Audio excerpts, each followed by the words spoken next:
Today I'd like to try a little thought experiment. Feel free to listen or play along. I'd like you to imagine that you are just a single person, living your life, going to work every day, renting an apartment, and paying your rent every month. On the weekends, you hang out with your friends, maybe you even have a little bit of money saved up.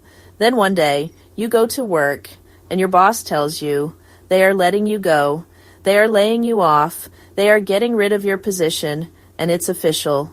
You're fired.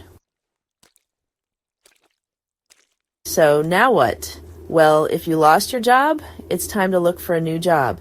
But you will also want to apply for unemployment. It may take you a while to find a new job, but even if you get approved for unemployment, it may take a while to get paid. So whether you are looking for a new job and then find a job, or waiting to be approved for unemployment, it still may be a while before you get paid, and you might actually get denied for unemployment.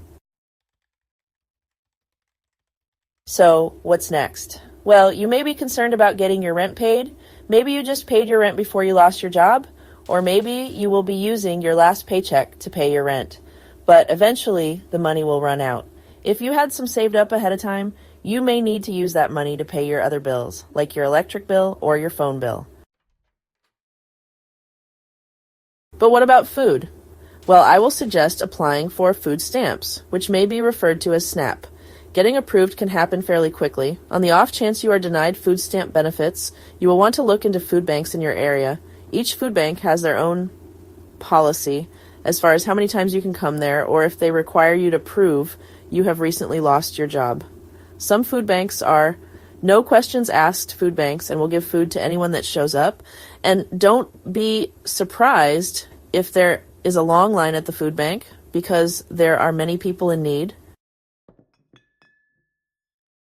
So let's say you haven't found a new job or new source of income, and you are starting to become in jeopardy of losing your apartment because you haven't paid the rent. Let's talk about who you can possibly borrow money from. If you have friends or family that are willing to help, that's great. Unfortunately, many of our friends are broke and struggling, and some of us do not have family to rely on. You may actually be embarrassed to ask your friends and family for financial help. I would probably advise against getting a payday loan, because obviously you do not have a job to pay off the loan. I would also advise against getting a car title loan, because if you can't pay it off, I would hate to see you lose your car. So let's talk a little about people who don't feel comfortable applying for unemployment or food stamps, or have grown up with the idea that it is wrong to take charity from food banks. First, I would like to say that some of these programs are in place because our tax dollars pay for them. Unemployment may even be a system you have paid into in your state, meaning they deducted funds from your paycheck, so why not use the benefits you paid for? These programs exist to help people like you in your time of need. So, if you have a true concern about accepting charity, consider it as more of a loan. Take the charity now and then make a promise to yourself to give back to that charity. Donate food to a local food bank, etc., when you are eventually able to. So, back to our scenario. You are out of work, you are looking for a new job, you have applied for unemployment and food stamps and are waiting to be approved. You still need to figure out how you will pay your rent. And let's not forget all the other bills you have, like phone and electric.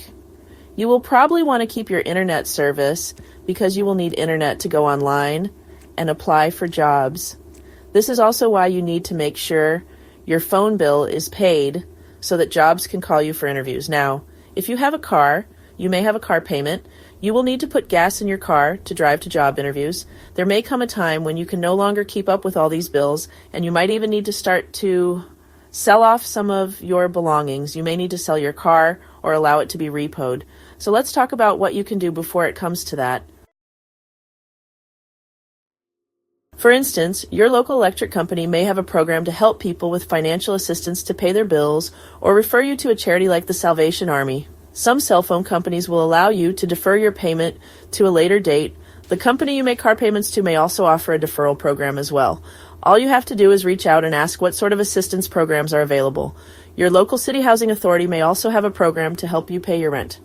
You will need to go online and search for what is available in your area. The point is, don't lose hope. There are programs out there to help you.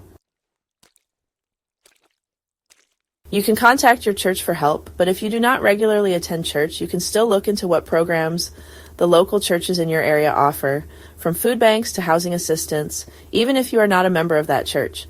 Let's say it's now months down the road and you still haven't found a job and you have tried every option we have already discussed. Before you get evicted, or even during a pending eviction process, you may be able to get a housing voucher or apply for emergency housing through your local government, which means they may be able to provide you with a hotel for 30 days. If that is not possible, you need to start figuring out where you will stay. As we discussed before, you may or may not be able to stay with friends or family. If you do not wish to burden your friends or family, you will want to start to consider sleeping in your car. But what about all your stuff? You can try to sell it, give it away to charity, or put it into a storage unit. Of course, paying for a storage unit will be another bill. And in this choose-your-own-adventure thought experiment, if you don't have a car to live in or it has already been repossessed, that kind of leaves you with no place to live and officially homeless. Now, I presented this experience as someone who rents an apartment because if you had a mortgage on a house, there are different paths you can take before the bank will foreclose on you. Also, I did not talk about paying off student loans because they also typically offer a deferment program to put off any payments that are due. Before you get to the point where you are 100% completely homeless, I hope you can take some steps to help you to prevent that from happening. It helps to keep all these ideas in mind ahead of time so you can be prepared well in advance. I appreciate you taking the time to participate in this thought experiment. Feel free to share it with others.